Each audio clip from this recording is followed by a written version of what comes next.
नमस्कार, स्वागत है आपका एनएमएफ न्यूज में। मैं हूं आपके साथ शबनम। केरल में बड़ी संख्या में विस्फोटक बरामद हुआ है। ये विस्फोटक सहारा कॉलेज और स्कूल के ग्राउंड से बरामद किया गया है और इसका कनेक्शन एसडीपीआई से बताया जा रहा है। जो सीधा सीधा एसडीपीआई जो है प्रतिबंधित इस्लामिक संगठन पीएफआई का राजनीतिक विंग है, जिसको लेकर सवाल खड़े हो गए हैं कि इस विस्फोटक का इस्तेमाल आखिर कहां होना था और जिस तरीके से सहारा कॉलेज स्कूल से इसे जुड़ा हुआ बताया जा रहा है, आखिर किसने वहां पर रख दिया, किसका केंद्र वहां पर माना जा रहा है, इसी को लेकर तमाम सवाल उठ रहे हैं। चर्चा के लिए हमारे साथ जुड़े हुए हैं वरिष्ठ पत्रकार पंकज प्रसून जी। पंकज जी, केरल से भारी भरकम मात्रा में विस्फोटक बरामद होना और इस विस्फोटक का कनेक्शन चुनाव से जुड़ना, आखिर मामला क्या है, विस्तार से बताइए। पहले घटना बता देता हूं जो हुआ है और जो पुलिस ने कहा है वो बता देता हूं, फिर तब इसके बैकग्राउंडर पे जाएंगे। हाँ। वहां एक सहारा कॉलेज है और सहारा हायर सेकेंडरी स्कूल है थंगल पिटिका में, और मोहल्ला है वो थंगल पिटिका, और उन्हीं के स्कूल के ग्राउंड जो होते हैं ना, जहां खेलने का मैदान होता है, उसे खोदकर ये छुपाया गया था। अब ये शहर का नाम है मोकरी या मोकेरी, जो भी आप बोल सकते हैं, और जिला है कुन्नूर। अब जब पुलिस का ये कहना है कि ये एसडीपीआई जो कि पीएफआई का स्टूडेंट विंग है, उन लोगों ने ये छुपाया था विस्फोटक, वो भी स्कूल और कॉलेज के ग्राउंड में, कैंपस। हाँ, छात्र हैं ना उससे जुड़े हुए, तो उन्हीं में से कोई छात्र था जो कि ये छुपा के रखा था। ये पुलिस का वर्जन कि एसडीपीआई ने ये विस्फोटक छुपा के रखे थे और बड़े पैमाने पर ये विस्फोटक बरामद हुआ। अब पीएफआई और एसडीपीआई ये विस्फोटक छुपा कर क्यों रखा था? या तो कोई आतंकी घटना करना होगा, लेकिन जिन लोगों को पकड़ा है पुलिस ने, उनका कहना है और पुलिस को उन्होंने बताया है कि इनका इस्तेमाल चुनाव के दौरान होना था। अच्छा। अब ये बम बारूद विस्फोटक चुनाव के दौरान क्या इस्तेमाल करते, इसको तो आप समझ सकते हैं। बिल्कुल। अब मैं बताता हूं ये कुन्नूर जिले के बारे में, जहां पे ये हुआ। ये कुन्नूर वो जिला है जो कि एक तरफ आरएसएस और एक तरफ लेफ्ट, इसकी हिंसा के लिए हमेशा से बदनाम रहा है। और जब भी आप सुनिएगा कि वहां आरएसएस और लेफ्ट के बीच हिंसा होती है, ये मारा गया वो मारा गया, तो कुन्नूर ही ज्यादातर आएगा वो। ये है। तो वहां दो तरह के लोग हैं, एक तरफ है क्रिश्चियन और एक तरफ है मुस्लिम्स। अच्छा। और फिर बीच में है हिंदू। जो मुसलमान हैं वो प्योर अब लेफ्ट हो गए हैं, लेफ्ट की तरफ, क्योंकि उनको आरएसएस से लड़ना है ना, सामने है ना आरएसएस वहां पे। और जो क्रिश्चियन हैं वो आरएसएस वाले हिंदुओं के साथ जुड़ गए हैं, और कुछ हिंदू न्यूट्रल हैं, उनको कोई ये नहीं। ठीक है, यह है वहां का सामाजिक संरचना। अब पूरे केरल में यह बताया जा रहा है कि इस बार जैसे कि निकाय चुनाव हुए, तो कांग्रेस ने और बीजेपी ने अच्छा परफॉर्मेंस दिया है। कांग्रेस बहुत अच्छा जीती है और जो बीजेपी है तिरुवनंतपुरम वाला जीत लिया है। अब लेफ्ट को लग रहा है कि हमारी हार हो जाएगी अगले विधानसभा चुनाव में, तो इसलिए पहले ही साजिश के तार बुने जा रहे हैं। जब जब लेफ्ट हारता है वो हिंसा का सहारा लेता है। दुनिया में कहीं भी आप देखिए, ये इनका पैटर्न है, फिक्स्ड पैटर्न, कि लेफ्ट हिंसा से ही आता है। वो डेमोक्रेटिक प्रोसेस में भी power flows through the barrel of the gun, ये उनका मोटो है, ध्येय वाक्य है वो। लेकिन तो आरोप ये लग रहा है, बहुत घातक है ना लोगों के लिए भी, कि हिंसा फैलाना, विस्फोटक इकट्ठा करना। तो छोटा मोटा कोई हमला करने की प्लानिंग नहीं थी जिस तरीके से विस्फोटक बरामद हुआ है। तो क्रांति बिना विस्फोटक और धमाके कैसे होगी?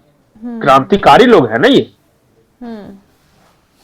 तो अब मैं वो घटना बता रहा हूं कि हुआ क्या है यहां पे। कि आरोप इस तरह के लग रहे हैं कि एसडीपीआई जो पीएफआई का स्टूडेंट है, उसकी मदद से लेफ्ट की सरकार है बड़े पैमाने पर वोटरों को डराने के लिए इस तरह के विस्फोटकों का जखीरा जमा कर रही थी, ताकि लोग डर जाए। और जब चुनाव आए, वो बंगाल वाला पैटर्न जानते हैं ना, रक्त चरित्र वाला, वहां जो पॉलिटिक्स का है, कि हमसे इतना डर जाए।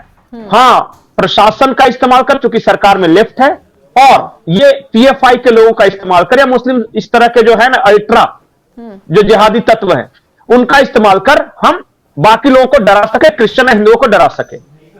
बड़ा इंटरेस्टिंग है केरला की डेमोग्राफी, आप देखिएगा वहां पे कि कौन कितना परसेंट है। तो जो मुसलमान है वो ऑफिशियली 26.6% है, ऑफिशियली। ऐसे लोग बोलते हैं कि 30% से वो ज्यादा होंगे। हम्म। जो क्रिश्चियन है वो 18.4% है। लोग बताते हैं कि इनकी संख्या कम रही है क्योंकि बहुत सारे लव जिहाद वगैरह, उनका ये प्रजनन दर भी कम है ना ईसाइयों का, वहां पे पढ़े लिखे हैं। तो सबसे पुराना चर्च अगर भारत में आपको कहीं मिलेगा तो केरल में मिलेगा। अब वहां के ईसाइयों में यह बात धीरे धीरे घर कर जा रही है कि वो इस्लामिक अटैक के शिकार हैं, और हर तरह से, पॉलिटिकली भी, सोशली भी।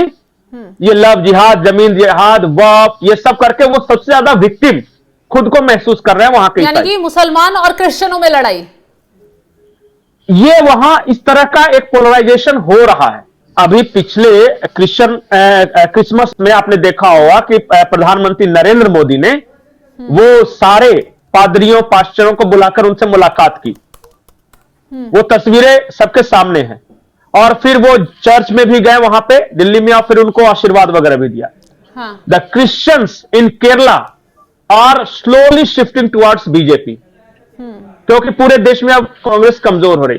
कांग्रेस के साथ थे वो और थे, लेकिन उन्हें लग रहा है कि अब जो कांग्रेस है वो कमजोर है, तो वो उनकी रक्षा नहीं कर सकती।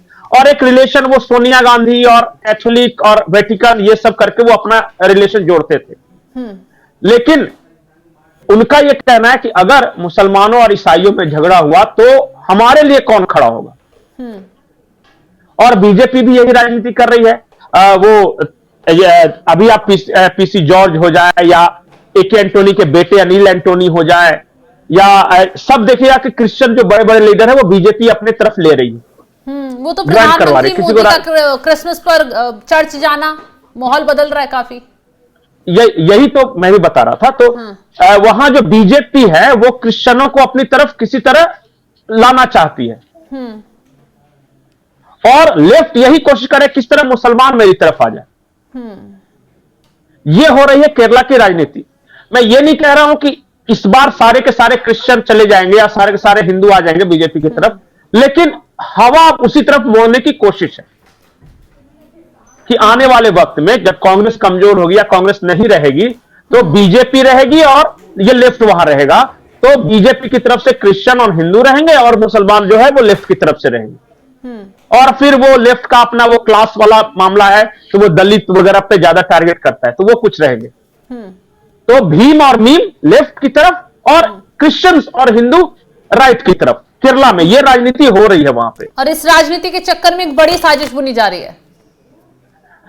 केरला को अगर जैसे साउथ की बात करें तो सबसे डेंजरस स्टेट अभी केरला होता जा रहा है। नॉट इन द सेंस कि वहां आप जाएगा तो लूटमार होता जाएगा, ऐसा नहीं है। अभी 25 दिसंबर 2025 को इंडियन एक्सप्रेस का एक ऑपेड आया है, आर्टिकल। उसमें यह कहा गया है कि भारत में जो क्रिश्चियनिटी है वो कहीं बाहर से नहीं आया, जबकि भारत का ही है, उसका मूल तत्व इंडिया का है। मैं हेडलाइंस पढ़ जाता हूं। वो कह रहा है Christianity is not a colonial legacy but Indian tradition.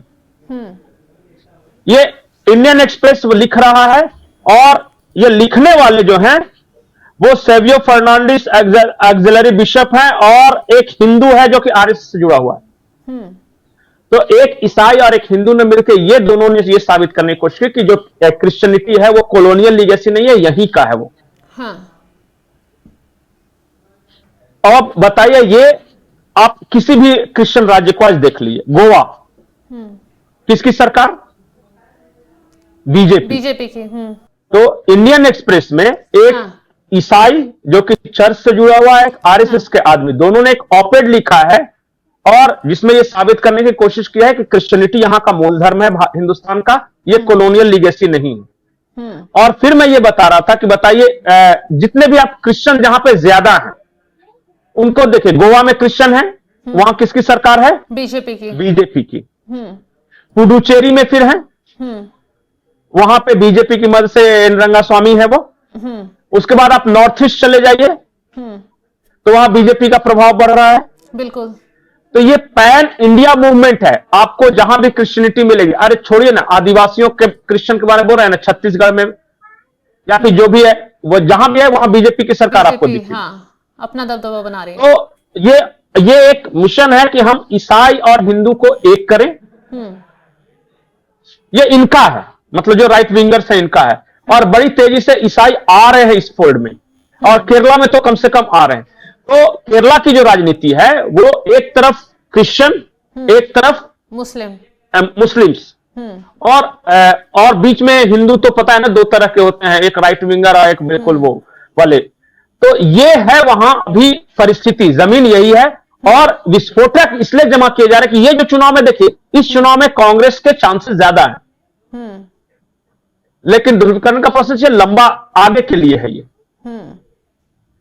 तो अभी ये कहा जा रहा है कि लेफ्ट ने ये जो चुनाव में गलत मीन्स इस्तेमाल करने के लिए सब आतंकी संगठनों को एक्टिवेट कर दिया फिर से वहां केरला में। खैर इसकी जांच चल रही है और जल्द पता चलेगा कि किस मकसद से ये विस्फोटक यहां इकट्ठा किया गया था, वो भी स्कूल और कॉलेज के ग्राउंड में जिस तरीके से छुपाकर विस्फोटक रखा गया था, उसको लेकर पुलिस और ज्यादा सतर्क हो गई है। लेकिन कहानी आपने विस्तार से समझी कि इसका केरल की राजनीति से क्या कुछ लेना है, क्यों यह विस्फोटक कहा जा रहा है कि विधानसभा चुनाव से जोड़कर इकट्ठा किया जा रहा था, और जल्द ही इसका पर्दाफाश होगा तो कई चेहरे बेनकाब होंगे। फिलहाल इस खबर को लेकर आप क्या कुछ राय रखते हैं, कमेंट बॉक्स में जरूर बताइएगा, और तमाम बड़ी खबरों की अपडेट के लिए आप हमारी वेबसाइट www.newsnmm.com पर जाकर भी लॉगिन करें। नमस्कार।